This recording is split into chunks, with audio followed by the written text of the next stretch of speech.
vamos empezar. Bueno, saludo a todos y todas. Hago un saludo especial a los componentes de la mesa y a los alumnos y alumnas del curso de enero y del curso del máster. Sempre é um gosto estar nesse seminário em Sevilha.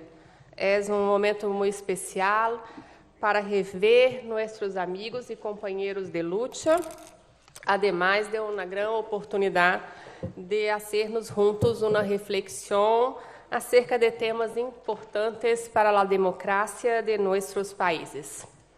Bueno, a justiça de transição é um tema atual e urgente em nossas sociedades. Oxalá fosse um tema do passado, pero não é assim. Então, vamos dar sequência às ponências em la composição de essa última mesa de hoje. Empiezo passando a palavra para Antônio Joaquim Fernandes. Antônio Joaquim Fernandes é fiscal de justiça, mestre em Direito Econômico por la Universidade Federal de Minas Gerais e doutor em Direitos Humanos, Interculturalidade e Desenvolvimento por essa universidade. Passo a palavra, Antônio. Gracias. Estou um pouco perdido aqui.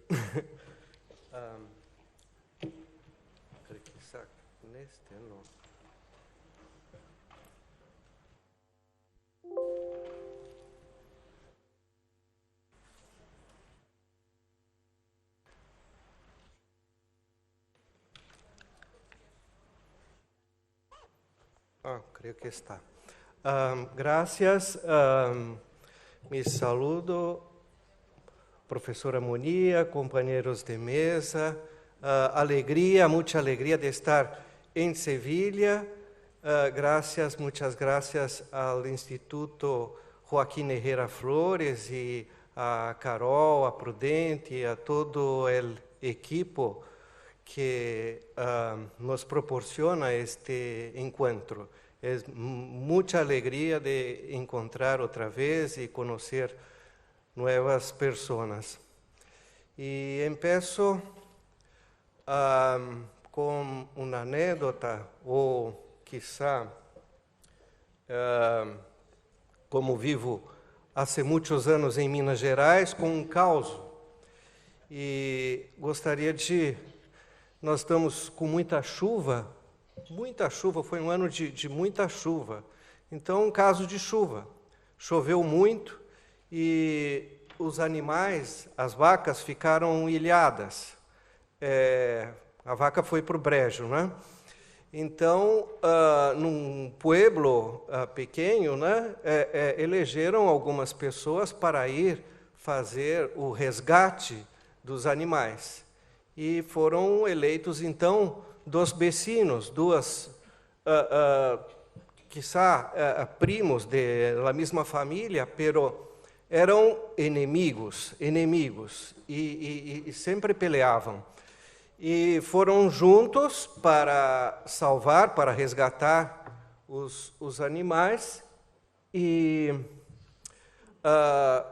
por força do hábito, com o hábito, começaram a discutir, começaram a pelear, a discutir, e se envolveram naquela briga, e então caíram em um buraco, uma cueva grande, e juntos ali os inimigos tinham que sair desta cueva. Então, começamos assim. Derramos os dois em la cueva. O título que escolhemos é esse, usa a palavra descalcificação. E vamos falar um pouco de comunicação, pensando em comunicação como elemento que está junto com memória, com verdade, e mesmo a justiça. No Brasil, a justiça antigamente era pouco comunicada, né? Hoje, os órgãos de imprensa, a grande imprensa, e há blogs e sites especializados em cobertura do que é judicial. Então, hoje tudo é espetáculo e mediatizado. Nós, no paper que preparamos e trouxemos como reflexão para esse seminário, partimos de um livro recentemente lançado, um livro novo lançado no Brasil no dia 15 de dezembro, agora de 2023.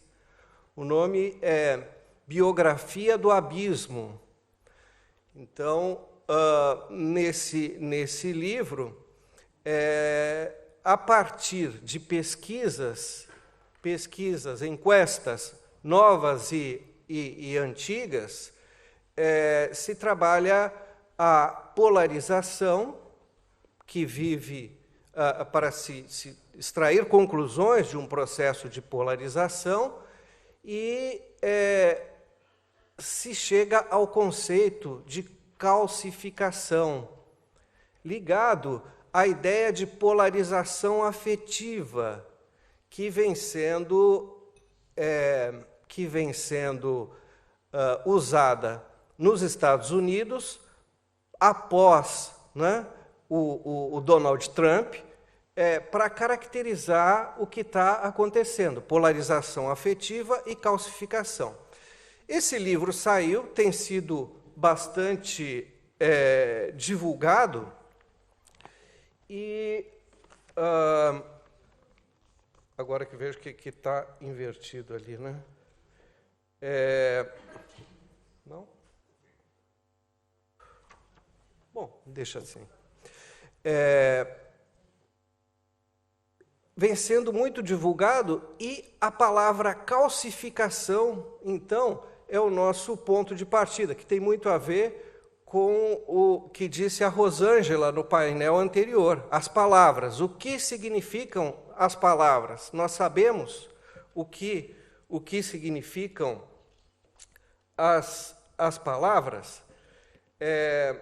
O livro é esse, a biografia do abismo, né?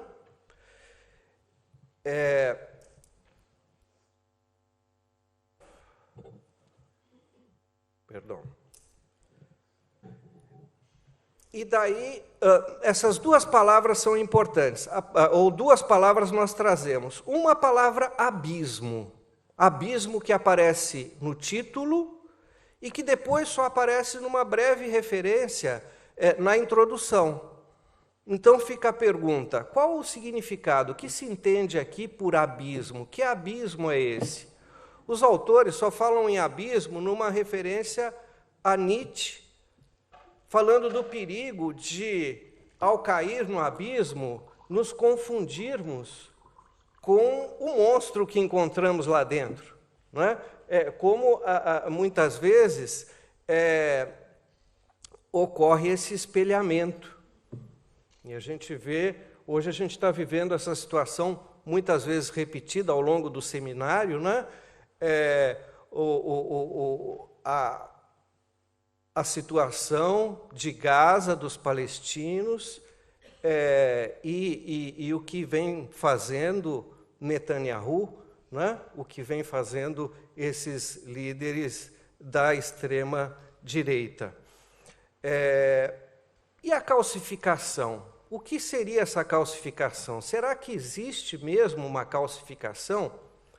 E daí, a reflexão que a gente traz no paper, a partir da teoria crítica, a partir das lições de Joaquim Herrera Flores, tem a ver com, será que isso não é um processo ideológico, um processo de cierre, um processo que nos encarcera, um processo que nos prende? Porque tudo muda o tempo todo. Tudo muda. Então, divulgar e repetir, como tem acontecido, eu tenho escutado essa palavra calcificação ao longo, desde dezembro, quando saiu o livro. Até antes já tinha gente divulgando essa ideia de calcificação. Isso tem até a ver com a pergunta que surgiu também no outro painel, né? Vamos fazer uma pesquisa agora? Seria um momento de fazer uma pesquisa? Ou as pesquisas têm só repetido os resultados das anteriores? E a preocupação com a comunicação tem a ver com como é que fazemos a comunicação da justiça de transição. Como é que nós comunicamos as investigações, os processos, a reparação? Uma coisa é o que acontece, ou a forma como discutimos aqui, do ponto de vista científico, mas como é que isso chega à população? Então, ok. Será que são conceitos realmente novos ou é algo que a gente já conhece, né? São hábitos, ou é uma forma de disciplina, ou isso é a biopolítica ou neuropolítica, né? Porque agora a gente tem esse uso intensivo do ódio é o quê? As pessoas ficam presas no abismo, ou talvez num cercadinho, né? A gente também se habituou com essa expressão cercadinho. As pessoas ficam fechadas nas suas bolhas, recebendo mensagens de ódio, né? E isso gera cortisol, gera testosterona. Então, as pessoas são mantidas nessas bolhas à base de uma emoção negativa. É isso que prende, é um encarceramento, né? Como é que a gente tira as pessoas ali do cortisol, da dopamina, para trazer elas de volta para uma situação de mais tranquilidade, né? E aqui a gente lembra, hoje, miércoles, aqui com o Joaquim nós tínhamos, né, Gisele, miércoles de teoria crítica. Então, sempre durante a semana, no meio, a gente tinha o miércoles de teoria crítica, em que Joaquim nos falava um pouco sobre o seminário da semana e trazia um ponto. E um ponto importante dos processos culturais é justamente essa ideia do circuito de reação cultural, no qual ele insistia. Nós temos um signo, então foi lançado um signo, calcificação, polarização afetiva. Esse signo é divulgado intensamente. Como é que as pessoas interpretam? Isso contribui para aumentar a polarização ou para resolver? Eu vou poder chegar nas pessoas, ou qual é a resposta, né? E daí, concluindo, né, esses minutos tão rápidos, o tempo passa muito rápido. Como é que a gente enfrenta? Que estratégias? A estratégia, nos parece, passa pela comunicação. Nós temos que aperfeiçoar a nossa comunicação. Como é que chega? Né? Talvez pensar o próprio caso argentino. A comunicação para em algum momento. E, ao mesmo tempo, tem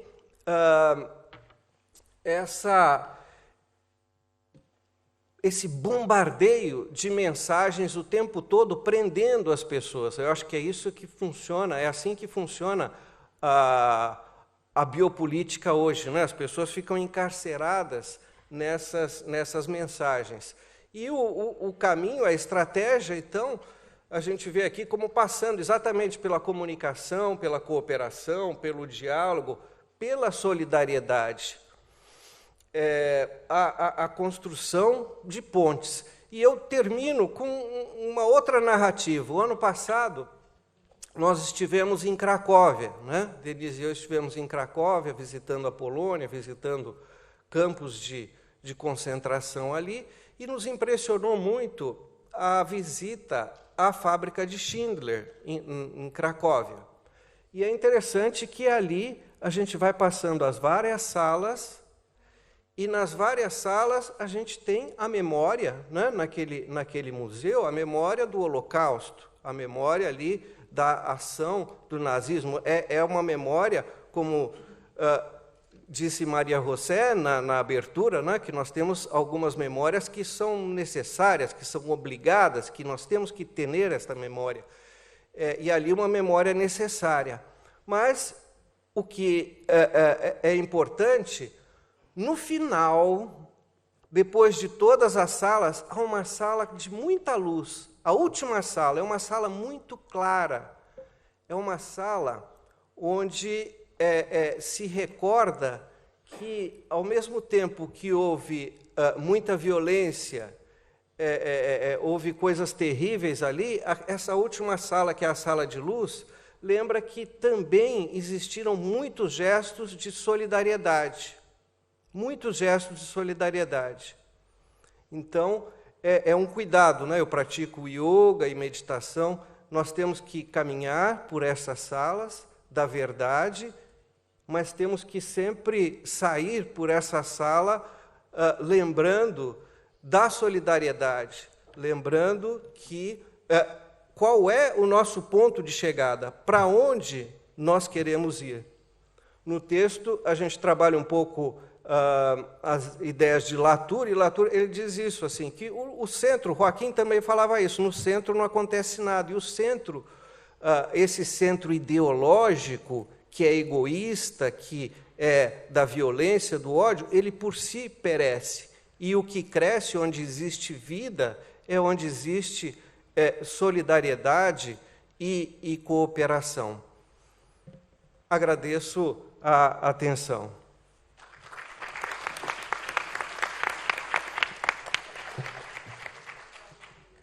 Antônio nos traz a importância da comunicação e o poder que a ideologia tem na comunicação. Em tempos atuais, temos visto muita gente questionar o passado em razão de uma comunicação que é feita por uma ideologia neoliberal. Então, é uma temática muito importante no que diz respeito à justiça de transição. Passo agora a palavra para Ana Maria de Oliveira. Ana Maria é advogada, mestra em Direitos Humanos e Interculturalidade e Desenvolvimento em la UPO, doutoranda em Ciências Jurídicas e Políticas por la UPO, además de consejera e vice-presidenta da Comissão de Anistia do Brasil.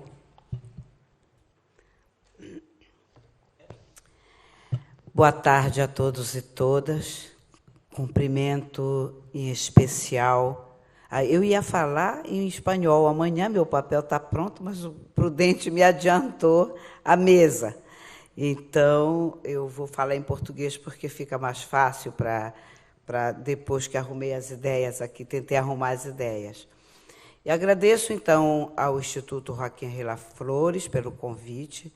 Me sinto muito honrada de retornar à minha universidade, onde fui conduzida por Carol Proner, né, que me trouxe aqui e me mostrou esta universidade.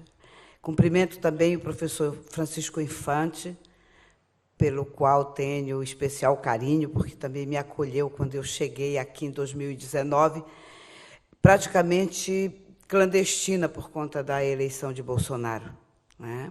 Cheguei aqui exatamente com essa situação.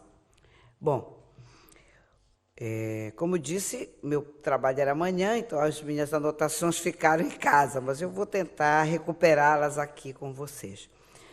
O trabalho de justiça de transição no Brasil, ou melhor, a justiça de transição no Brasil é praticamente um tema que não se discute muito pouco na academia, né? É invisível na sociedade, né? Nós não temos, o Brasil não tem, eu sou conselheira da Comissão de Anistia, quer dizer, dos 4 anos, agora são 16 anos, e o trabalho que fazemos ali é tentar recontar a história do Brasil, dando voz aos que lutaram pelas liberdades. porém, não é suficiente. Os pilares da justiça de transição, não vou dizer porque todos vocês conhecem. Memória, justiça, verdade, reparação. Reforma das instituições, que essa todo mundo falou agora há pouco. Nunca houve, os militares estão aí, acho que foi o Cacai que falou, continuam aí e não houve nada para modificar. Mas eu quero falar de um tema que para mim é muito mais relevante. Educação para não repetição. Educação para não repetição, para mim, é o mais importante neste momento. Por que eu digo que é mais importante neste momento? Porque a sociedade, inclusive as gafas são emprestadas da Zezé, porque as minhas não vieram. Hoje está tudo improvisado. Então, o que eu quero dizer é que o Brasil é um país sem memória. E eu quero começar a minha fala dizendo que Paulo Freire, daquela sua frase das mais importantes, se a educação sozinha não transforma a sociedade, sem ela tampouco a sociedade muda. O Brasil não contou a história do processo de escravização.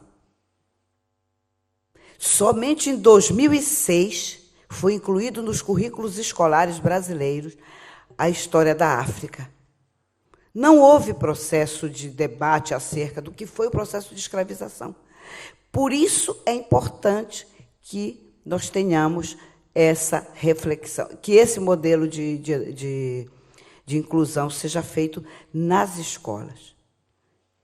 Aí está a raiz do racismo, porque se as crianças soubessem o que aconteceu no Brasil com o processo de escravização, não teríamos o racismo que temos hoje, estrutural, né, nas nossas instituições e, principalmente, na sociedade.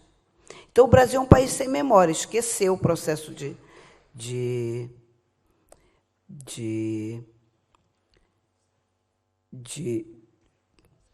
escravização. Do mesmo modo, o processo de ditaduras. O Brasil é um país que viveu mais tempo de ditaduras do que de democracia.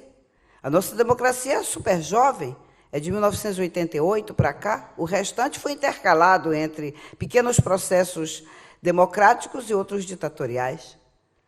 Então,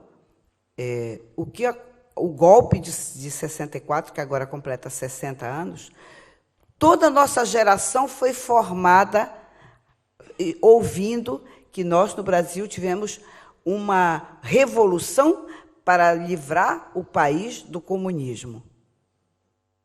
Quando todos nós sabemos que, quando aconteceu a conferência que pôs fim à Segunda Guerra Mundial, a América Latina foi destinada aos Estados Unidos e os Estados Unidos, então, impôs ali os processos de ditadura. Agora não precisa mais usar as armas nem as botinas, agora é com o lawfare, né?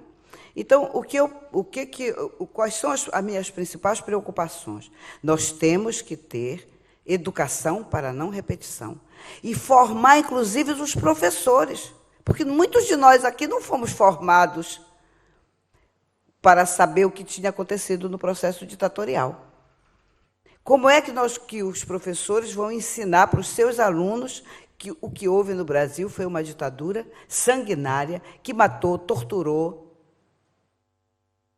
que desapareceu com as pessoas?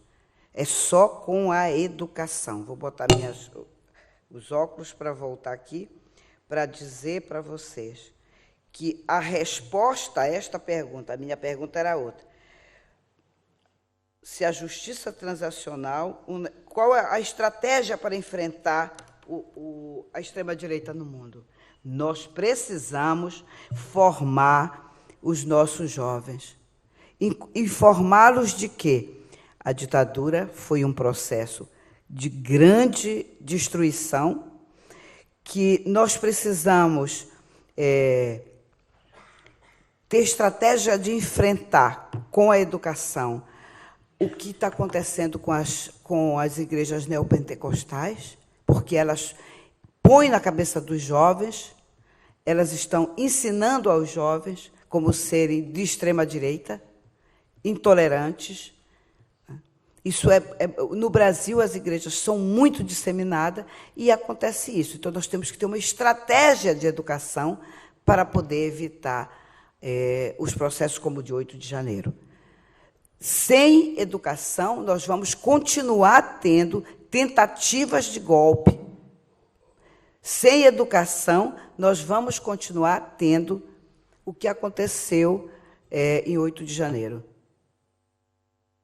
Os militares não foram punidos e tudo passa a ser como se nada tivesse acontecido. A sociedade está polarizada e, se nós não tivermos uma estratégia de educar essa sociedade, nós vamos correr sérios riscos de ter, novamente, outras tentativas de golpe no Brasil. Então, por isso, eu estou muito a cavalheiro, porque, como eu não sou professora, faço um apelo aos meus mestres aqui. Vamos debater a possibilidade de inclusão nos currículos escolares das crianças e adolescentes estes temas da justiça de transição, para evitar que aconteçam novas tentativas de golpe, principalmente no Brasil, mas também em toda a nossa região sul-americana. Muito obrigada.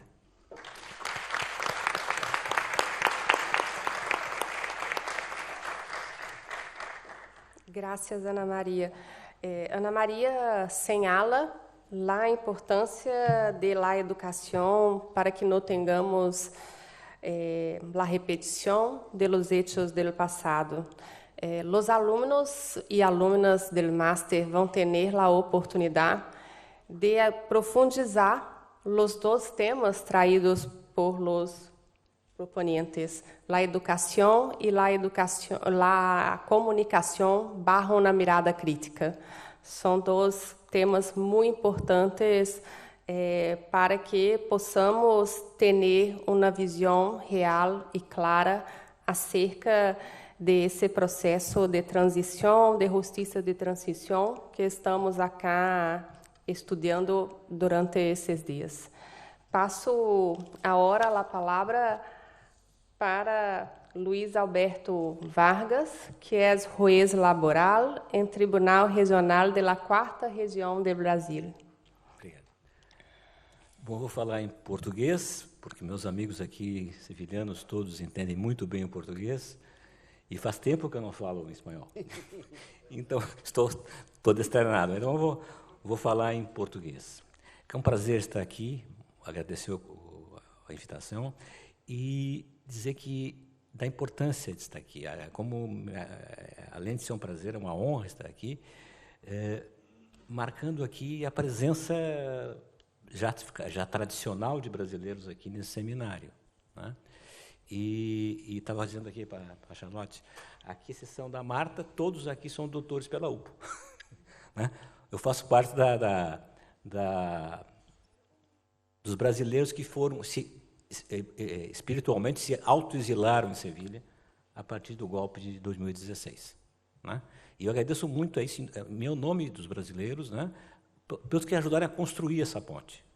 Ao Infante, ao Prudente, a Maria José, a Gisele, o Manolo, mas especialmente eu vou destacar aqui a Carol Prona, né, que foi a grande impulsionadora desse seminário e dessa ponte de Sevilha-Brasil. Né.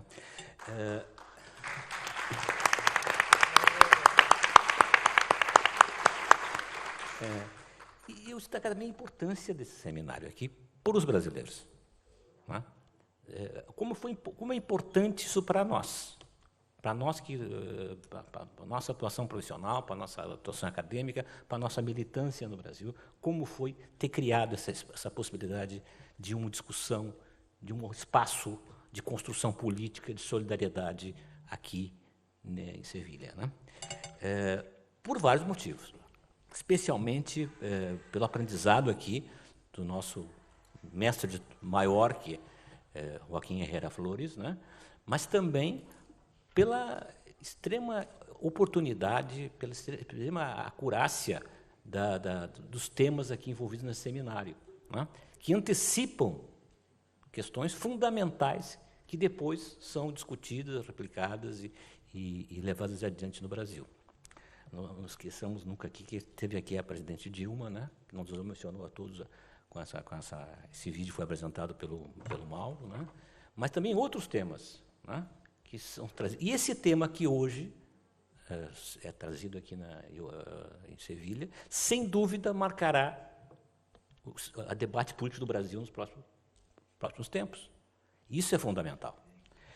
E aqui eu já, quando pensei aqui nessa exposição, o tema é a importância da justiça transicional para frear a extrema-direita. Eu fiquei pensando se a pergunta está correta. Faço essa ousadia. Porque frear a extrema-direita não é exatamente um objetivo. É uma necessidade urgente. É uma questão vital. É a grande tarefa política, talvez, hoje. Né? Mas não é o objetivo. Nós não vamos convencer corações e mentes empunhando a bandeira de frear a extrema-direita. Alguém falou aqui, e eu acho que é importante destacar, que a nossa bandeira não pode ser essa. O George Orwell disse uma coisa interessante, né, sobre memória. Ele dizia que quem controla o presente controla o passado. E quem controla o passado controla o futuro. A nossa possibilidade de construção do futuro passa por nós, pela memória, pela construção coletiva da memória. Ou seja, nosso objetivo é construir o futuro. Isso tem que ser entendido perfeitamente, especialmente pelas novas gerações. Eu fico pensando no que aconteceu aqui, nós estávamos vendo aqui no telão, né, a greve na Argentina. E alguém disse aqui, acho que hoje de manhã, como é que se explica isso? Houve uma justiça transicional exemplar na Argentina e está acontecendo o que está acontecendo. Ora, quem votou em Milei foi basicamente jovens. Jovens que não têm memória, ou que a memória que eles têm, né, não lhe permite entender qual é o grande dilema da Argentina hoje. E acho que, inclusive, a Marta vai falar um pouco sobre isso. Eu gostaria que ela vá. Mas, enfim, a memória que não nos permite as novas gerações entender o que está acontecendo. Eles dizem assim, mas o quê? Vocês querem barrar a extrema-direita para manter o quê? Um jovem argentino não tem emprego, não vê futuro, né? Que é facilmente iludido de que vai receber seus salários em dólar e vai melhorar a sua vida assim. Se nós não tivermos uma narrativa, uma construção coletiva do passado para alavancar o futuro, para a construção do futuro, nós não temos saída. Isso tem a ver com comunicação, tem a ver com justiça transicional, mas tem muito a ver também com uma ideia, um projeto, uma ideia de que há saída, e não é só para a América Latina nem para o Brasil, mas para a humanidade. Nós vamos enfrentar os dilemas que nós estamos enfrentando hoje, do neoliberalismo, da crise climática, da crise econômica. Nós temos uma saída. Né? É preciso construir o futuro. E, para construir o futuro, nós precisamos entender o passado. Não é uma questão moral. Não é uma questão de termos a verdade. Nós temos que ganhar especialmente as novas gerações, essa compreensão de que há futuro, que há uma saída. Ou seja, que nós temos que fazer muito melhor do que nós fizemos até agora.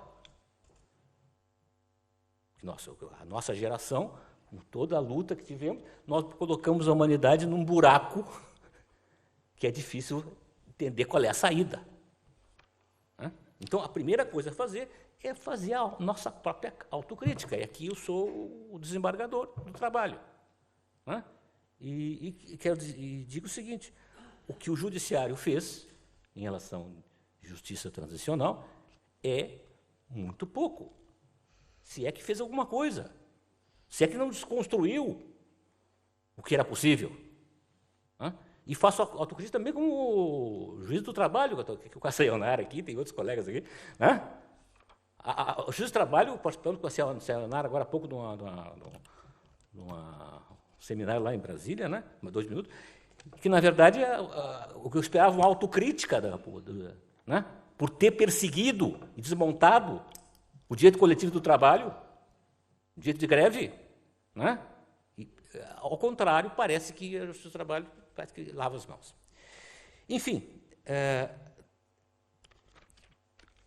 teria tantas outras coisas para falar, mas eu quero dizer o seguinte, para os companheiros espanhóis entenderem bem.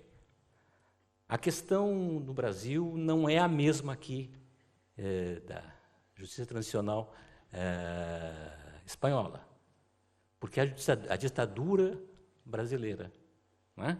Especialmente o que aconteceu agora aqui, esse período dos 4 anos de Bolsonaro, o atentado contra a democracia, contra os direitos humanos, foi muito mais grave.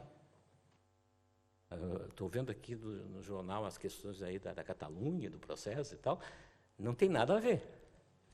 Porque o que aconteceu no Brasil, se vocês não sabem, é que foi uma tentativa de golpe, né, de abolição violenta do Estado, né, em que houve terrorismo mesmo, né, e explodiram um caminhão-tanque perto do aeroporto de Brasília, uma tentativa de levar as Forças Armadas a um golpe, né, e a invasão e destruição dos 3 poderes da República, das sedes dos 3 poderes da República, do Executivo, do Legislativo e do Judiciário.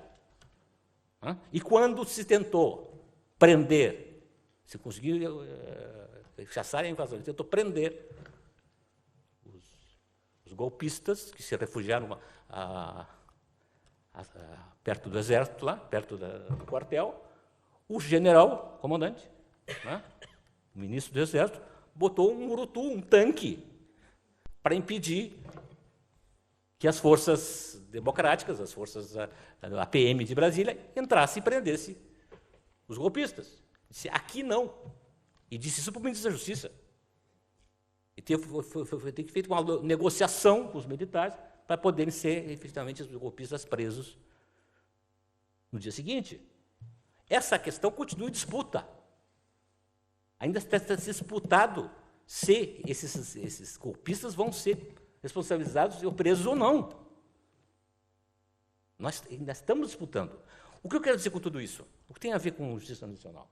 Se nós falhamos na justiça transicional em 64 do golpe, né, não podemos falhar agora uma tentativa de golpe no dia 8 de janeiro de 23. As futuras gerações vão nos cobrar se isso não for feito. É preciso que os democratas se unam. Não por uma questão de vingança, não para frear a extrema-direita, mas poder construir um futuro para o país. Eu acho que isso é fundamental, sem ter entendido. Obrigado.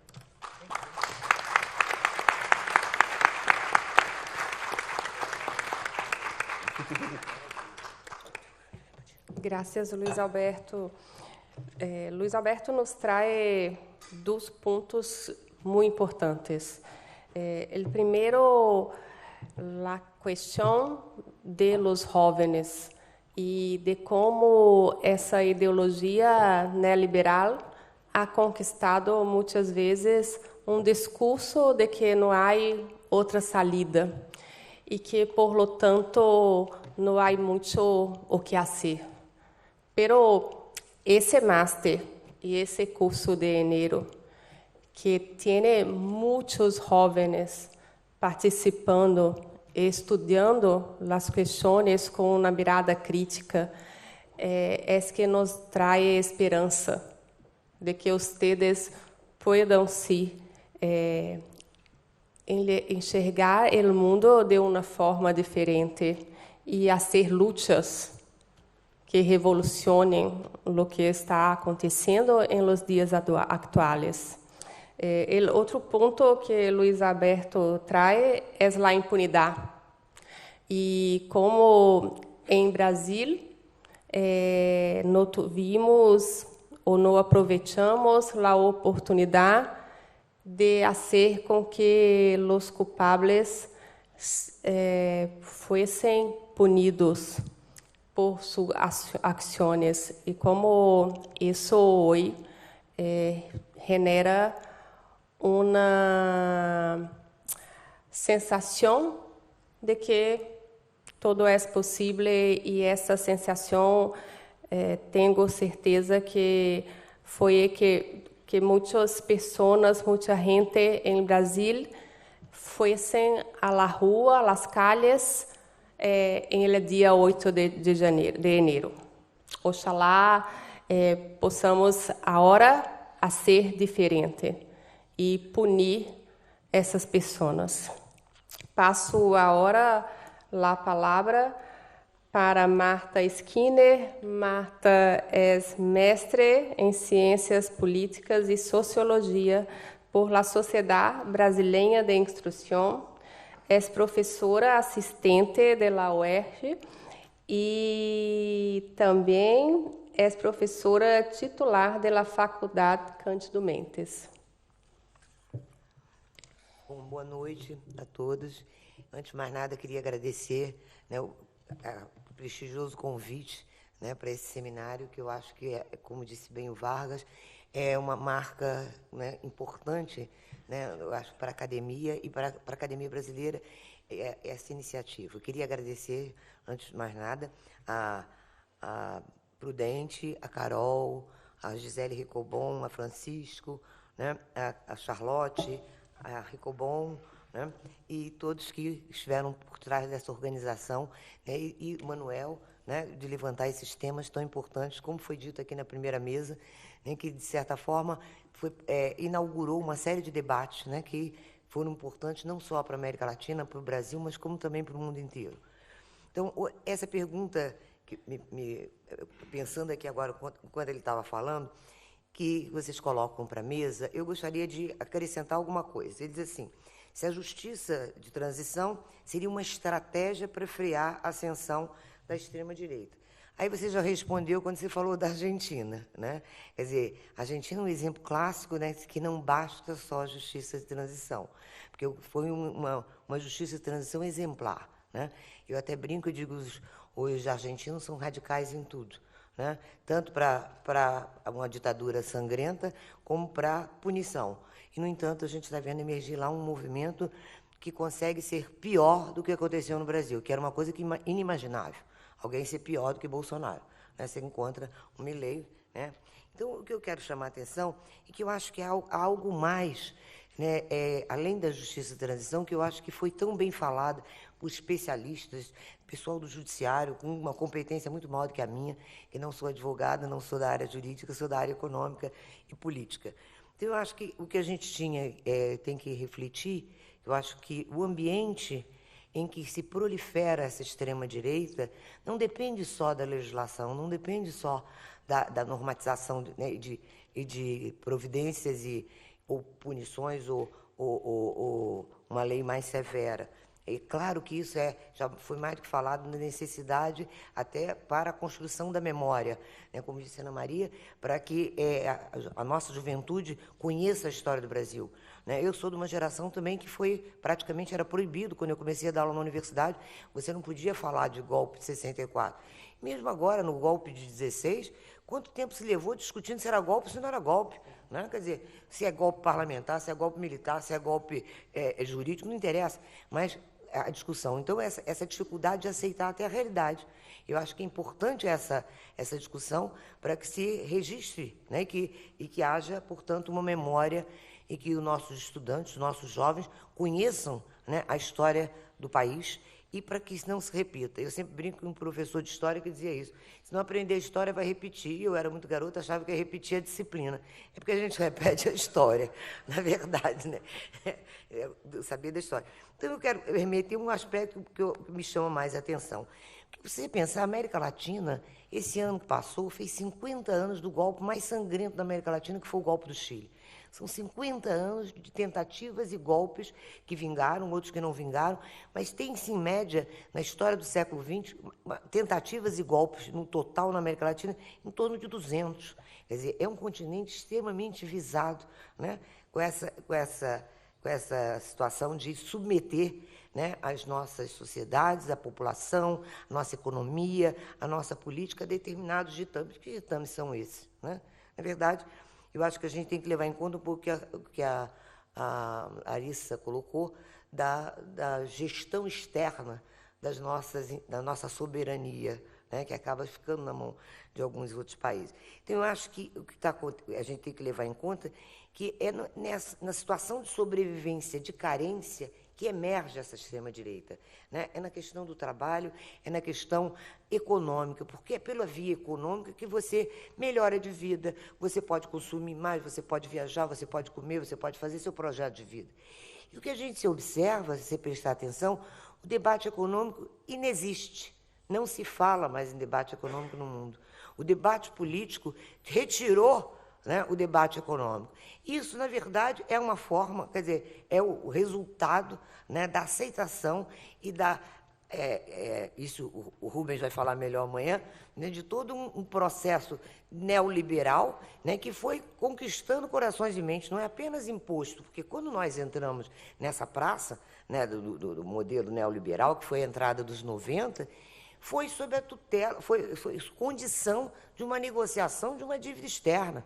Né? A gente foi, durante os anos 70, chamado de países em desenvolvimento, nos 80 nós éramos países endividados e nos 90 nos transformamos em mercados emergentes.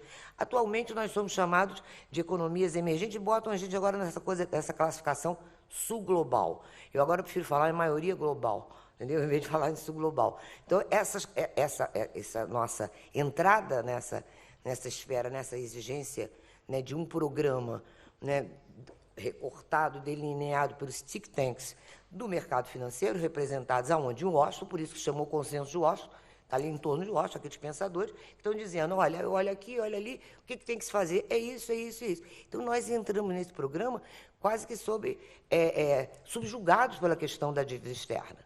Né? Então, quando chega a entrada dos 2000, né, e que o programa neoliberal fez aquele desastre que fez na América Latina, né, quer dizer, foi desemprego, dívida pública, recessão, crescimento micro, né, queda de salário, queda da renda, etc. E eu acho interessante, porque é a primeira vez no Brasil, por exemplo, que a gente sabe que é um país racista, preconceituoso, que se elegeu alguém egresso da classe trabalhadora, como Luiz Inácio Lula da Silva. Né? Então, quer dizer, emergiu de um partido de trabalhadores um presidente, nunca na história do Brasil se teve isso. Né? Mas o programa foi tão draconiano nos anos 90 que a população brasileira apostou nisso. Mas eu imagino, a minha sensação, olhando agora, eu posso até afirmar, que, de certa forma, a elite deixa essa brincadeira, deixa eles experimentarem esse governo trabalhista. Não imaginavam, né, que aconteceu o que aconteceria, o que aconteceu. Né? Não só foi um sucesso no primeiro governo, principalmente porque, eu estava falando com o Vargas antes, uma coisa que a gente tem que valorizar que aconteceu ali no governo Lula, depois no governo Dilma, e daí ele ter sido reeleito, ter feito a candidata ao terceiro mandato e ter sido reeleita no quarto mandato, né, foi criar um escudo, um colchão de amortecimento e de defesa da economia nacional que são as reservas internacionais. Aí as pessoas não entendem, nem têm obrigação de entender, porque não estudaram economia, acham as reservas internacionais é porque teve um boom das commodities, daí. Eu pergunto o seguinte, cada um de nós, se a gente quiser viajar e quiser fazer uma reserva em divisas, como é que a gente faz? A gente compra a divisa, né? O governo fez o quê? Uma política pública de comprar divisas. Foi criticado barbaramente por toda aquela, desculpa o termo, aquela corja da mídia, né? Que achava um absurdo estar gastando dinheiro e se endividando internamente para comprar divisas, né? Então, então passa-se a ideia, né, de que... Ai, meu Deus do céu, peraí, só tem 2 minutos. Passa-se a ideia de que esse sistema é perfeito, que o defeito está nas pessoas, né? Então, que basta você retirar tal ou qual gestor que a coisa vai funcionar. Então, essa política de defesa nacional, de soberania, de uma política antiliberal, de retomar a apreciação do salário, etc., que foi o que aconteceu nos 2 mandatos, né, no mandato de Dilma, de atenção à questão do trabalho escravo, atenção à questão climática, atenção aos índios, etc., etc., né? Isso criou, obviamente, um governo robusto e com autoridade e respeitabilidade internacional, né? Nunca imaginávamos que pudesse acontecer o que aconteceu. Eu acho que a justiça de transição, a gente até esqueceu um pouco de discutir essa questão da justiça de transição, tantos foram os benefícios que vieram na entrada do século XX, né, com a melhora das condições de vida da população, do Nordeste, né, da condição externa de respeitabilidade, e essa, quer dizer, tirar a vulnerabilidade. Quando você fala da Argentina, a Argentina... né, diferentemente do Brasil, né, apostou num sonho dourado da dolarização, né? A gente também fez a dolarização. A gente fez uma dolarização em 92. No Brasil se fez a abertura financeira. O que é a abertura financeira? Você viabilizou a entrada de capitais internacionais especulativos para comprar título da dívida pública, comprar CDB, comprar aplicações no mercado financeiro. Não era investimento. Apesar de oficialmente ganhar o nome de investimento, porque investimento gera alguma coisa em termos de produção, de emprego, não. Aplicação financeira, como é que você lia isso? O Brasil abriu a porta para poder usar a poupança externa. Tá bom, estamos usando a poupança externa. Então, dado que a gente fez, entrou essa poupança externa, o governo comprou X quantidade de dólar e juntou lá uma caixinha que tinha 35 bilhões de dólares e fez o plano real, que muita gente achou uma previdência. Na Argentina, certo? E já tinha internado na Argentina, nos anos 80, uma quantidade de dólares suficiente, porque os argentinos não botavam dinheiro no banco, porque aqui no Brasil as pessoas... No Brasil a gente botava dinheiro no banco porque você tinha correção monetária, uma invenção brasileira, made in Brasil, entendeu? E que segurou, você tinha uma hiperinflação de 85 ao mês e o dinheiro está no banco, que é uma história inédita, todo mundo foge da moeda. Na Argentina não. Então, mas na Argentina, quando eles criaram a paridade dólar... peso, que era austral, na época, plano austral, votaram uma lei, uma emenda constitucional, que o governo não podia mexer no câmbio, certo? Essa mágica. Então, eu até brinquei com ele, se o Menem podia viajar, dançar tango, fazer o que fosse, ele não precisava fazer mais nada, não podia fazer nada. Então, como é que ele conseguia manter uma oferta de moeda dentro da economia, dependendo da entrada de dólar? Tá bom. Enquanto o capital especulativo sambou por lá, foi muito bom. Aí, quando chegou em 94 para 95, foi na posse do Fernando Henrique, do professor Cardoso. Crise no México, fuga de capitais. 97, crise na Ásia, fuga de capitais. 98, crise na Rússia, fuga de capitais. 98, crise no Brasil, fuga de capitais. O dinheiro acabou. O dinheiro foi embora da Argentina, como foi embora de vários lugares. No Brasil também foi. Tanto que o professor Cardoso, em 98, pediu empréstimo ao Fundo Monetário no final do primeiro mandato e pediu empréstimo ao Fundo Monetário no final do segundo mandato. Quebrou o país 2 vezes ali, entendeu? E por que o Bolsonaro, com toda essa artimanha, essa incompetência econômica, não quebrou o país? Porque tem 380 bi de reserva, você está entendendo? Não pôde quebrar. Então, esse seguro que a gente tem de vulnerabilidade nos permitiu nos defender. Agora, jamais se imaginou o retorno. Quer dizer, no Brasil não se explica o retorno do neoliberalismo. O retorno, aí você tem que entender, como a Larissa colocou, uma imposição externa. Um programa, né, capitaneado, hoje a gente sabe, pela CIA, pelo seu Sérgio Moro, fundações tipo Lehman, né, e todo aquele jogo de movimentos, né, de manifestação que se dizia estudantil, país Brasil Livre, Movimento Brasil Livre, Revoltados Online, sabe? Todas essas pessoas que eram tudo apartidário, que estavam discutindo que não tinha uma manifestação pedindo emprego, não tinha uma manifestação pedindo aumento de salário, né? Era um nada, né? Estão todos no Congresso, votando o quê? Toda essa pauta neoliberal. Então, nós temos que entender que o que fez a gente retornar, eu acho que foi a falta de atenção no que estava acontecendo lá fora. né? Foi a pressão norte-americana, um movimento de intervenção, abertura da Quarta Frota, como é que se diz? A Lava Jato, que começa exatamente em 14. Só para acabar, só para contar essa fofoquinha. Quando a Lava Jato começa, ela diz que vai investigar de 2003 em diante, a Petrobras, que foi o alvo, né? Inicial. Aí todo mundo falou, vai investigar só o governo Lula. Não era o governo Lula que ela estava preocupada, porque o governo Lula criou uma coisa chamada conteúdo nacional. E quem era o fornecedor principal da Petrobras? A Halliburton. Já ouviu falar nisso? Quem era o CEO da Halliburton? Dick Cheney, aquele vice que promoveu a guerra no Iraque. Entendeu?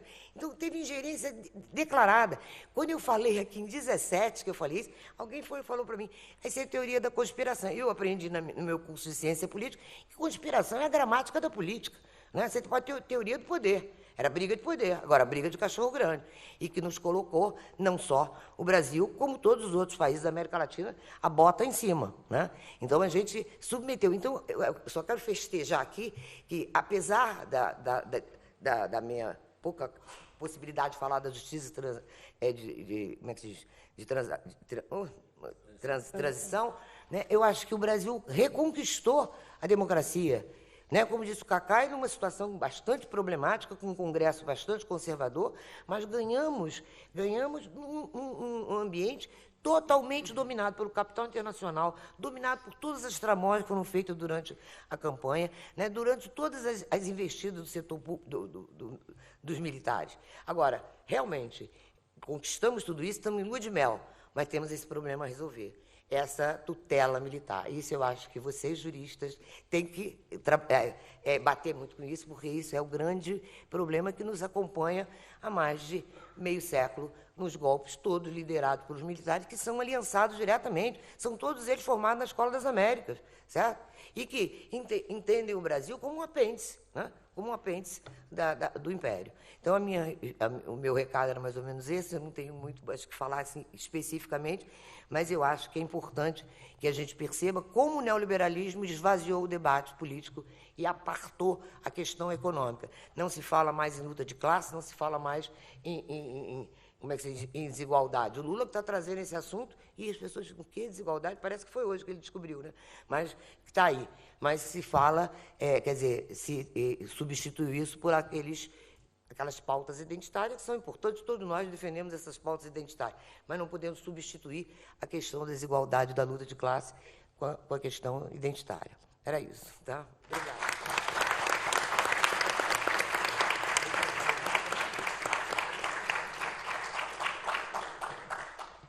Graças, Marta.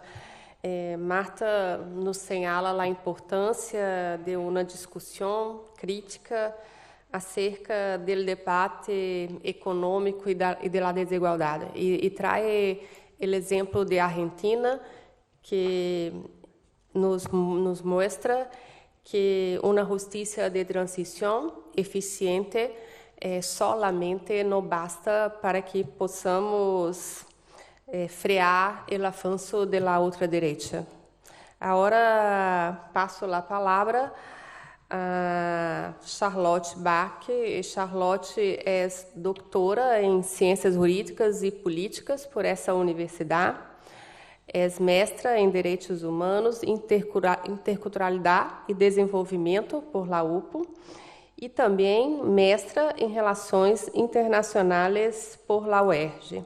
Además, Charlotte é professora em los cursos de Derecho, Relações Internacionais e Psicologia em la Faculdade Estácio de Sá. Olá, buenas noches a todas e todos. Vou falar em português porque mi portunhol é avançado, mas não tanto. Então, no último evento que tivemos, falei em espanhol e me arrependi, né? Porque então agora eu vou falar em português. Queria agradecer o convite prudente. Você é a pessoa, né, que fez tudo isso acontecer. Então, muito obrigada por me chamar mais uma vez para esse evento. A gente fica muito feliz, né, Mônica, de estar aqui na nossa casa, porque acho que todos que vêm para cá uma vez acabam se tornando filhos da UPO, né? Filhos desse espaço, e mesmo sem ter conhecido, eu acho que o Joaquim, a gente se sente parte dessa família, né, que nos acolhe e nos momentos de crise, né, e agora acho que também em momentos em que a gente pode pensar um futuro, pelo menos de uma maneira menos absurda, né, porque viemos logo em seguida do governo do golpe da Dilma, em seguida o governo Bolsonaro, falando, gente, não tem como ir mais ao fundo do poço, né? Então, esse espaço é um espaço maravilhoso e que eu estou muito feliz de estar aqui de novo para poder conversar com vocês.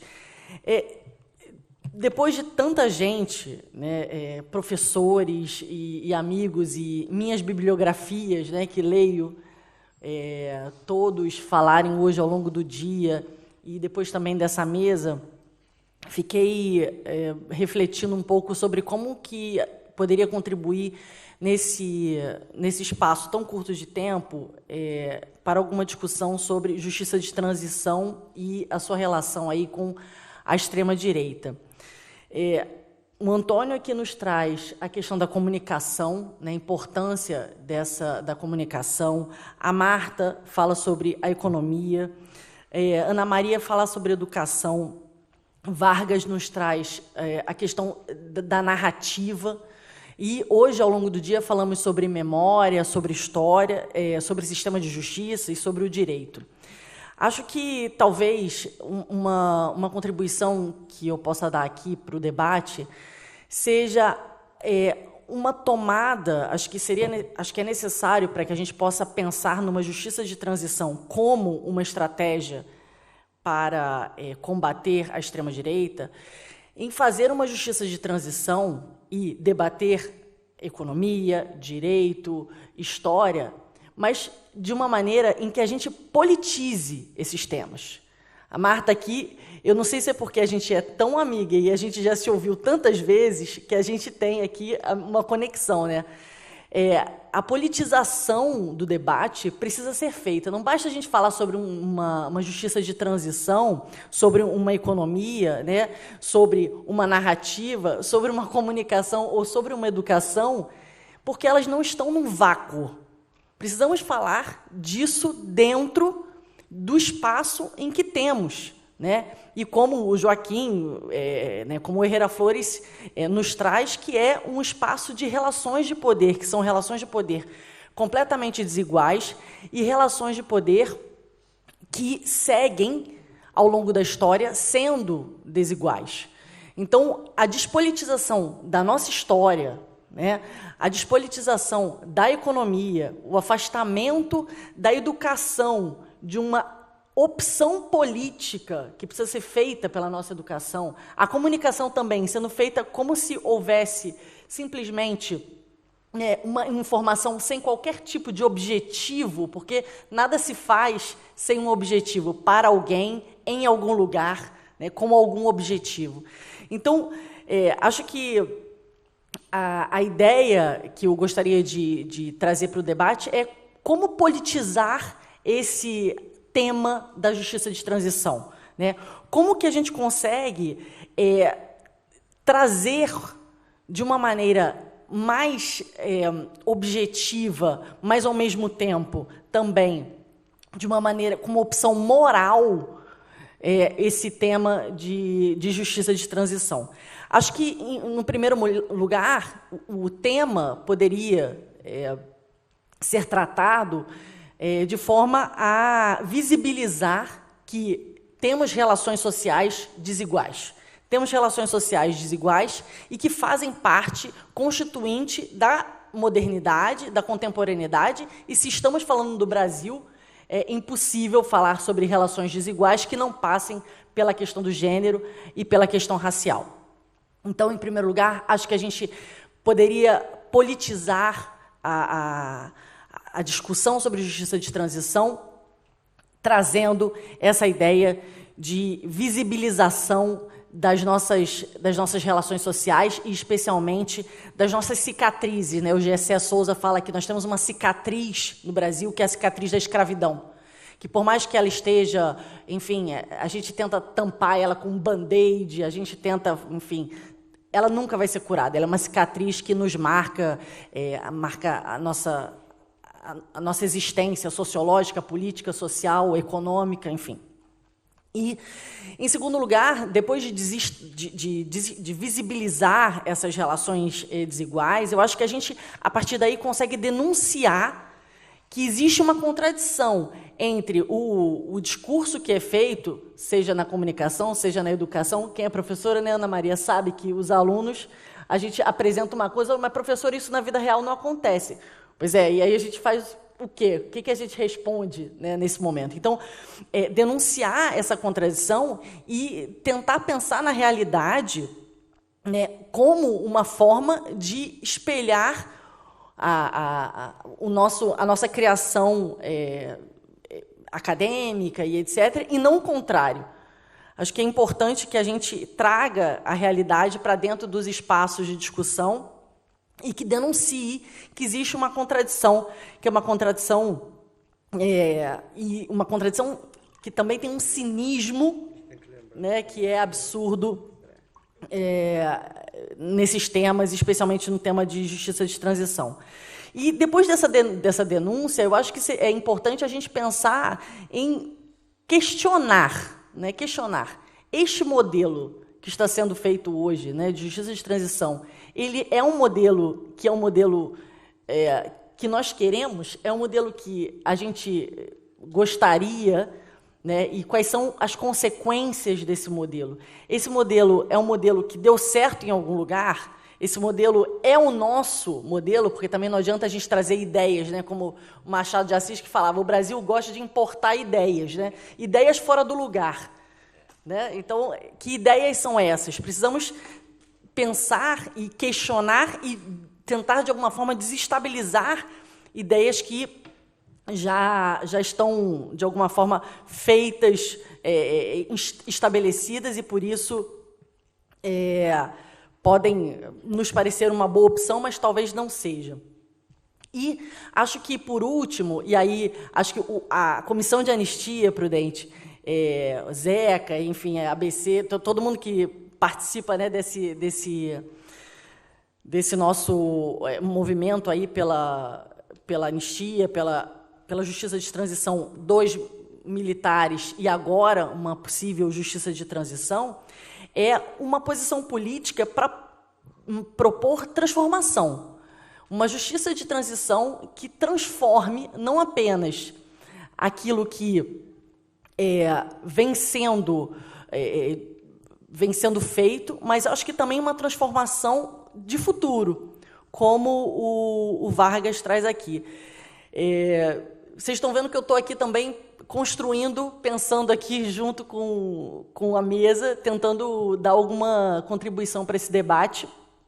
E a gente também, ao longo dos últimos seminários, estamos falando sobre politização, a politização do direito, né? E a importância, politização não é partidarização, mas a politização do direito, a importância da gente mostrar que as nossas relações são políticas, que os espaços que nós ocupamos são políticos e que todas as nossas decisões, sejam decisões que tomamos na economia, sejam decisões que tomamos nas políticas públicas, são decisões que abrem mão de outras decisões, são tomadas de decisão que tem um viés político e de qual caminho que queremos seguir. Então, queria agradecer mais uma vez o convite, e falando com a Mônica aqui, é muito difícil a gente participar da última mesa, ainda mais se a última pessoa falar na última mesa, porque eu sou exatamente o que separa vocês de um copo de vinho. Então, eu acho que terminar por aqui, a gente pode começar com algumas perguntas, mas acho que podemos ir logo para o copo de vinho. Obrigada, gente.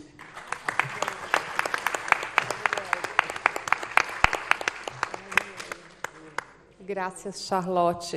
Charlotte nos traz a questão que passa por tudo que estamos tendo a oportunidade de ouvir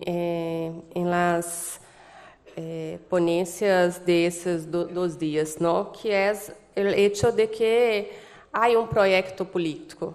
Há um projeto político por detrás da justiça de transição, de como essa justiça de transição é hecha e como que a ideologia faz com que as pessoas possam visibilizar ou não esses problemas que estamos acá discutindo.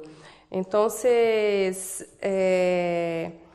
há que poner uma mirada crítica com relação à justiça de transição que hemos hecho hasta agora, não? E se é possível fazer uma justiça de transição que seja diferente e que, por lo tanto, seja capaz de, como disse Charlotte, transformar o futuro. Encerro agora as participações de la composição de essa mesa e passo a palavra para as pessoas que estão aqui presentes e que, porventura, tenham a oportunidade de fazer alguma pergunta ou comentário. Por favor, vayan levantando la mano para saber quiénes quieren intervenir en la mesa. Prudente, ¿alguien más? Okay. Vamos a respetar el... Está bien. Bom, perdona-me. Charlotte ha planteado uma preocupação, vou falar em português. Charlotte ha colocado uma preocupação exatamente a partir da Comissão de Anistia, como Ana Maria também está na mesa, vou aproveitar para levantar. Claro que a Comissão de Anistia, a gente já comentou sobre, como já no bloco anterior, sobre o papel que teve e como a justiça de transição no Brasil se colocou muito especificamente no processo de reparação econômica, né? A Comissão de Anistia teve iniciativas importantes, que deu com a DPF 153, nas clínicas de testemunho, nos projetos, inclusive, que trabalharam com questões de memória, filmes, livros e tantas outras coisas, mas isso foi interrompido e foi destruído. Então, na verdade, é importante pontuar, né, Ana, e a Ana faz um planteamento, que é muito importante a partir da questão da educação, que foi um foco dentro do processo levado a partir de 2007, quando colocou-se um projeto. Mas eu queria trazer um novo, um importante, que passou agora e que é importante para a reflexão, que foi aprovado no regimento interno da Comissão de Anistia, né, Ana? E que é nossa anistia, que é dentro de um dos capítulos, né, da Justiça de Transição, né, que implica na reparação, implica também em memória, implica também na construção da verdade, ela era toda baseada, pautada em cima do quê? Da anistia de perspectiva individual. A lei é pontuada pela ideia da questão individual. E aqui, o que nós fizemos agora com a aprovação do novo regimento interno na Comissão de Anistia é que a anistia pode ser requerida coletivamente. Ou seja, aí a busca da construção da memória, ela se implementa ou se garante de uma forma em que os coletivos, sejam LGBTQIA+, sejam as populações originárias, sejam os grupos estudantis, seja o movimento sindical, sejam tantas outras organizações constituídas, possam buscar esse processo de reconhecimento coletivo. Já temos um processo originário da populações originárias, que é o levantada pelos CRENAC, né? Então, que estará na comissão. Mas eu queria, então, que, eventualmente, Ana, né, como também vocês, eventualmente, pontuassem, talvez a importância que se dá a partir da perspectiva da relação da produção da ideia de memória coletiva.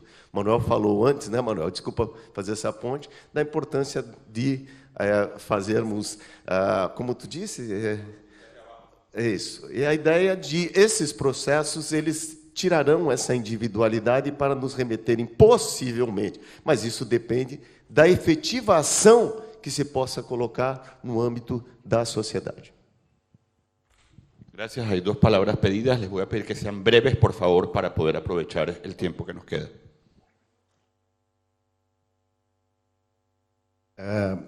La cuestión que tengo no es propiamente una pregunta, más un planteamiento de un aspecto de lo que ocurrió cuando empieza la segunda década del siglo XXI. Está en Medio Oriente las denominadas primaveras árabes y después hay un cambio en el Brasil donde tenía una presidente progresista con una aprobación de casi 90% y 3 o 4 años después se opera un cambio a la ultraderecha. El planteamiento que me gustaría de proponer es, ¿no les parece que es algo que está involucrado en un mismo operativo, en un mismo sistema, las nuevas tecnologías comunicacionales? Y creo que yo he hablado acá también para mi compañero de máster, que son hispanohablantes, y creo que si restó alguna duda, puedo falarlo em português. Me parece que são coisas, e isso aparentar, que são coisas que é pouco provável que não estejam relacionadas. Obrigado.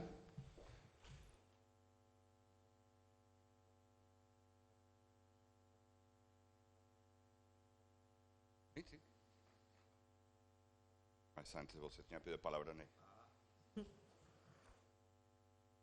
Eu queria dirigir uma pergunta para a professora Maria Skinner, tá? Porque eu acho que você tocou num ponto, para mim, fundamental, que é a questão da tutela militar no Brasil.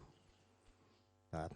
Numa justiça de transição, obviamente, que nós teríamos que evitar meios para que esses generais que participaram dessa tentativa de golpe, porque participaram realmente, mesmo, sejam punidos. Mas há um aspecto, gostaria de saber como é que a senhora vê, formas de evitar, ou de pelo menos, porque isso é um processo que não vai ser rápido, que se reduza essa interferência das Forças Armadas como poder moderador, porque a gente fala que não é um poder moderador, mas é um poder que existe, que está por trás de tudo que acontece no Brasil desde a proclamação da República.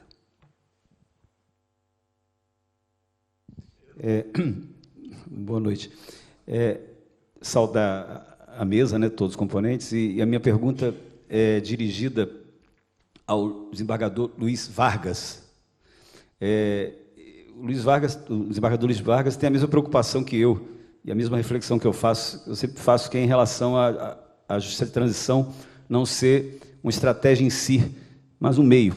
Ele não é em si, é um meio, seja para frear, para conter, para eliminar, mas é um meio.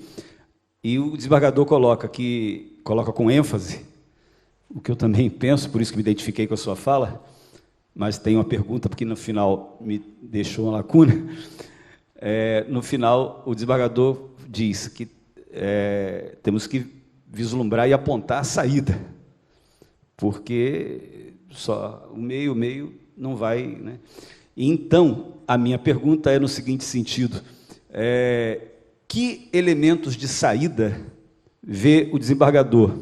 Acredito que, como um juiz laboralista, um trabalhista, ele veja na linha da efetivação de direitos sociais, eu enxergo assim, enxergo outras coisas também, mas não vou entrar aqui nos detalhes, não vou entrar nisso. Mas minha fala é nesse sentido, que ele enfatizou muito que tem que olhar a saída, eu também penso assim. Agora, que elementos no plano de uma discussão de justiça de transição podemos apontar para não ficar somente no meio, que é importante, hein? Não estou dizendo que não é, quando eu digo meio, não é que eu diga de maneira a diminuí-la, pelo contrário, eu sou um defensor dela. Mas a minha pergunta é essa: quais os elementos de saída vê o desembargador?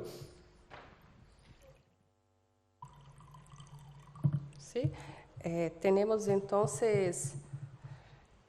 4 perguntas que foram direcionadas aos expositores e uma que não foi necessariamente direcionada a nenhum, pero que, claro, também merece a contestação de vocês. Então, empiezo com Marta, sim, que a última pergunta foi direcionada a você. Bom, quando a gente fala da tutela dos militares, né, quer dizer,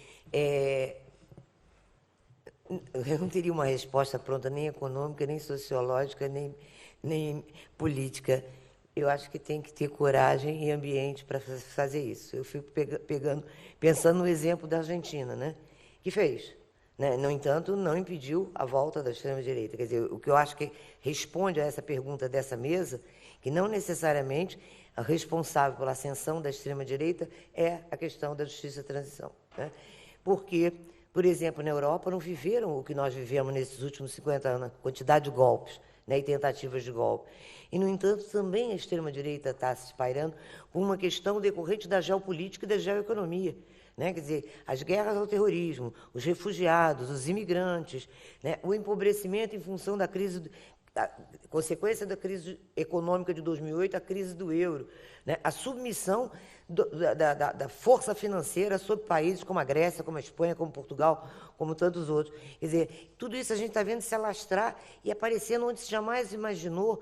Por exemplo, eu estava pensando na França. Eu me lembro quando, pela primeira vez que a Marine Le Pen foi ao segundo turno, todos os franceses saíram de casa e foram votar no Chirac, que era um homem de direita. Né? Agora ela está em 2, 3 eleições que eles estão no segundo turno. Né? E no último turno não ganhou, a extrema-direita ganhou, não ganhou ela, mas estava dividido com o Zemmour. Né? Quer dizer, é um fenômeno que não está localizado apenas nos países que sofreram um golpe, que não fizeram justiça de transição, que eu acho importantíssimo, como eu disse, é uma questão da educação, é da memória, é da sua história. Né? Agora, o problema econômico é um problema que não se pode fingir que não existe. É um problema que está... O empobrecimento em nome de quê? Né? Em nome de uma minoria que vive nababescamente. Até outro dia a gente falava na concentração de renda em países. Depois foi um tempo de corporações. Agora são em pessoas. Você tem revista que os milionários do mundo. Quer dizer, o mundo está cada vez mais egoísta, e essa ideia que o Rubens vai explorar muito, dessa racionalidade, do individualismo, da questão neoliberal, em que as pessoas aceitam com condição. Eu vejo a juventude aceitar perfeitamente ser o que a gente chamava ali nos anos 90 de boia fria. Eles chamam de freelancer. Né? Eu falei, freelancer, sabe? Isso é boia fria. Quer dizer, está internalizado. Aí vem a educação, essa questão da politização da educação, da conscientização da juventude. Não é para ser de esquerda ou ser de direita, para ele entender como é que o mundo funciona. Né? E o mundo está caminhando para isso. Então, eu acho que essa ascensão da extrema-direita é uma coisa muito apavorante. Quando se imaginava na Alemanha, né? A semana passada teve uma manifestação na Itália, todo mundo lá de punho levantado. Quer dizer, e não é só no Brasil que aconteceu e na Argentina que está acontecendo. Né? O nosso foi até mais caricatural, o nosso extrema-direita, e que destruiu um mundo. Né? Em menos de meio ano, conseguiram destruir praticamente tudo que tinha sido construído em termos de direitos sociais. E esse processo na Europa está sendo mais lento, porque a resistência é maior. Né? Mas estão destruindo o quê? Né? Quer dizer, o que é o neoliberalismo? É a mesma coisa do liberalismo, eu já falei isso no primeiro seminário que eu vim aqui. A diferença é a luta contra o estado de bem-estar social, que foi o projeto utópico mais bem-sucedido da republicana da história da humanidade. Né? Você criar, aquilo está sendo destruído desde os anos 80, né? Vem sendo destruído. Aqui o povo resiste mais. Mas esse estado do espírito, esse estado da sociedade que cria um ambiente propício para a radicalização, para o ódio, e aí, sem dúvida nenhuma, ganha expressão a comunicação, a tecnologia de comunicação, que consegue convencer e transformar isso em voto, né? Em voto, né? Na extrema-direita. Então, obviamente que eles estão surfando na tecnologia, ganhando na frente de todo mundo, com essa política de mentiras e tudo mais. Porque se fosse falar a verdade, ninguém estaria nesse estado, entendeu? Está. Então, eu acho que por aí. E a tutela dos militares, obviamente, passa por aí, quer dizer, de coragem de ter que tomar essa decisão. E, pelo que a gente tem ouvido falar, não é bem a intenção da cúpula do governo. Mas eu, como digo, brinco e digo, olha, eu gosto muito da política, gosto de estudar política, escrevo sobre política, mas não sei fazer política. E eu estou confiando que eles consigam fazer, entendeu? Lá em cima. Como você me perguntou também, eu acho que é um movimento maior, não é um movimento apenas localizado lá no Brasil, porque não teve justiça de transição, porque na Argentina teve, e aqui não teve esse problema, e a coisa está descendo ladeira abaixo. Né?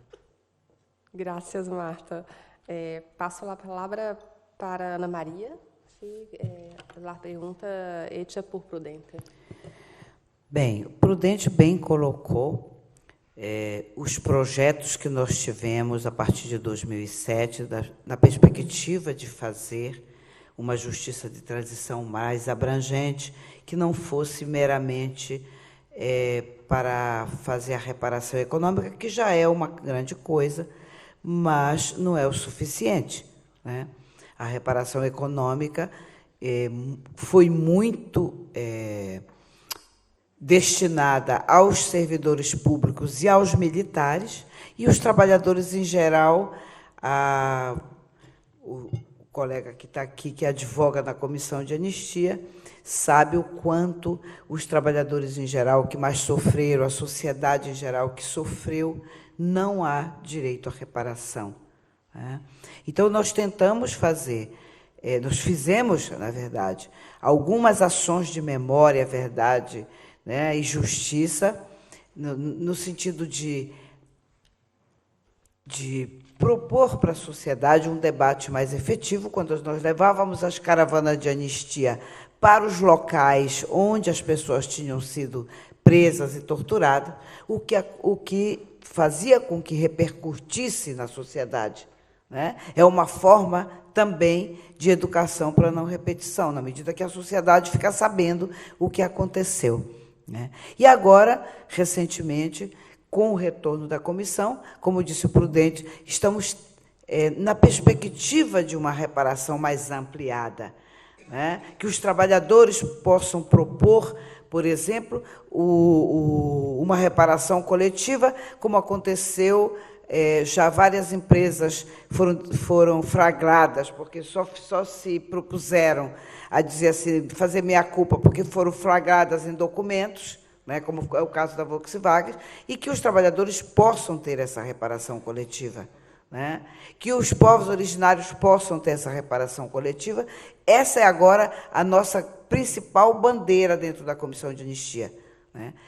Além do julgamento dos processos, tentar fazer com que a reparação coletiva seja uma prática nova que possa trazer para a sociedade esse debate. Porque, na medida que você faz um debate acerca do que aconteceu com os povos originários durante a ditadura, né, que tiveram seus territórios roubados, eu digo roubados, foram doados para as grandes empresas transnacionais, os territórios das comunidades indígenas. Então, eu tenho esperança de que esse modelo agora que o Prudente se reporta, que nós estamos debatendo, possa trazer um pouco mais de luz para esse debate sobre a justiça de transição no Brasil.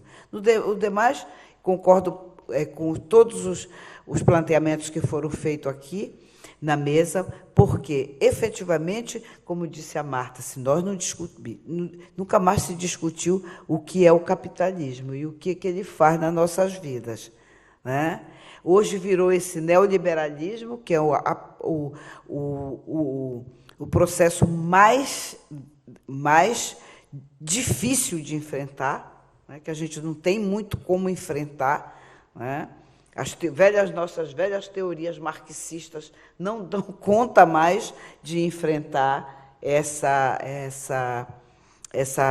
esse debate sobre o neoliberalismo.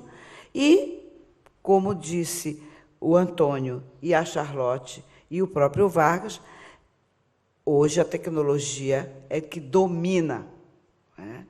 E a informação totalmente descaracterizadas. Os meios de comunicação estão postos para desinformar a sociedade. E, com isso, evidentemente, utilizando-se,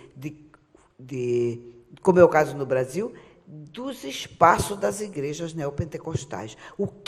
Agora sou eu que pergunto, o que nós vamos fazer para conseguir debater dentro destas instituições religiosas o que está acontecendo na sociedade?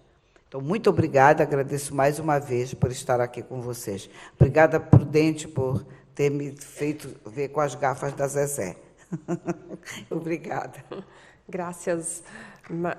Agora, a hora... Para terminar, passo a palavra para Luiz Alberto Vargas, para que pueda contestar a pergunta hecha. Bom, bem rapidamente, né? Esperando a Copa, né? E agradeço muito a pergunta do companheiro e não tenho resposta. Acho que a resposta quem pode dar é o Joaquim. O Joaquim nos deu resposta, eu acho, para isso, né? A solução é a luta política junto com o povo na construção de melhores caminhos de dignidade, maior dignidade, né? E a metodologia é a mesma do Joaquim. Visibilizar o conflito, desestabilizar e transformar, né?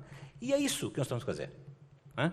E acho que a construção da memória coletiva é um caminho para isso. Eu fui muito impactado aqui por todas as intervenções, aprendi muito, mas duas daqui da tarde me impactaram bastante. Uma da professora Adoração Guzmán e outra do Cacai. E eles disseram exatamente isso, né? A questão do trabalho. A Adoração Guzmán disse, olha, a questão da memória tem que resgatar os direitos coletivos, os direitos econômicos, sociais, né? Senão, nós não fazemos o resgate da memória, né? E o Cacai disse uma coisa fundamental. Quem está desmontando hoje o direito do trabalho no Brasil é o Supremo Tribunal Federal, né? Ele tem que ser, e a questão do trabalho é essencial hoje. O Brasil não tem saída se não é na reconstrução do trabalho, a valorização do trabalho, a proteção do trabalhador. Como é que é possível dar um futuro para uma juventude, geralmente negro, favelado, jovem, que percorre as ruas à noite com uma sacola nas costas para entregar um sanduíche que não vai comer, né? Uma bicicleta que é alugada. E passando fome. E o Supremo Tribunal Federal quer entender que isso aí não merece proteção. Ele é um empreendedor que não é um trabalhador. A questão do trabalho, a questão que disse agora o companheiro também é importante colocar. Quem é a direita hoje? Quem é a massa da direita hoje? A massa da direita são trabalhadores. Geralmente brancos, o nosso Brasil chamamos de classe média, mas é trabalhador. Ameaçado na questão do trabalho. Que futuro nós temos para o Brasil se nós não dermos um horizonte para essa gente? E passa pelo trabalho. A construção de proteção ao trabalho. Eu acho que essa é a questão transformadora, resgatando o Joaquim, que nós temos que trabalhar, né? E mais, acho que a memória coletiva é importante. E aqui, Prudente, Prudente, tem uma coisa lá no Tribunal do Trabalho que nós criamos lá, chamado memorial. Foi até coisa da Magda Biavasque, tá? Para resgatar a memória do tribunal e dos processos. Eu acho que nós vamos te convidar a Porto Alegre lá para nos ajudar a construir a memória da perseguição ao movimento sindical, aos trabalhadores, dentro desses 80 anos da Justiça do Trabalho, né? E assim nós vamos mostrar que nós temos memória, nós temos exemplos, nós temos valores para ser construídos que podem nos iluminar na construção do futuro.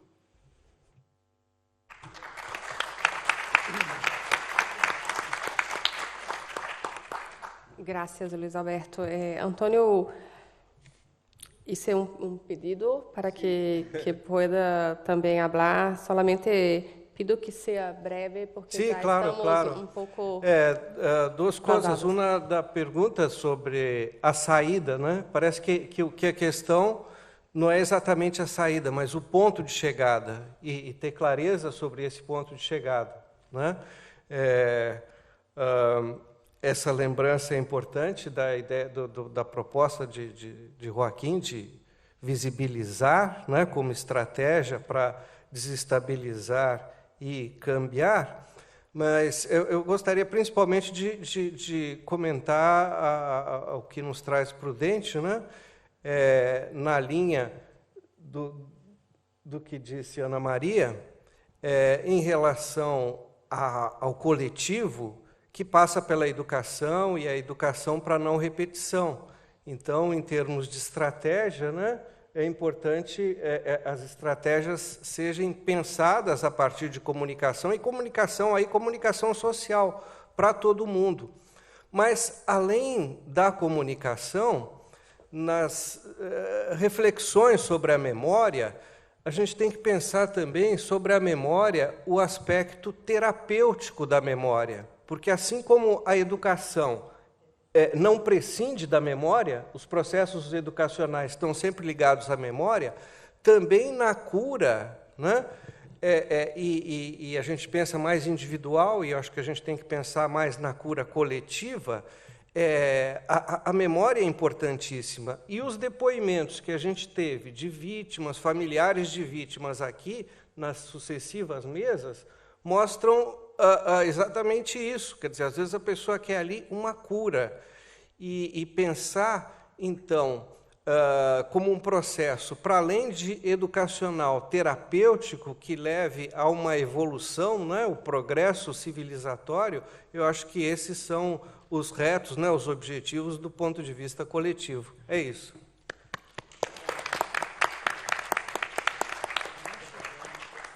Graças, Antônio. Graças à presença de todos e todas. E amanhã estaremos às 10 em el prédio 7, sim?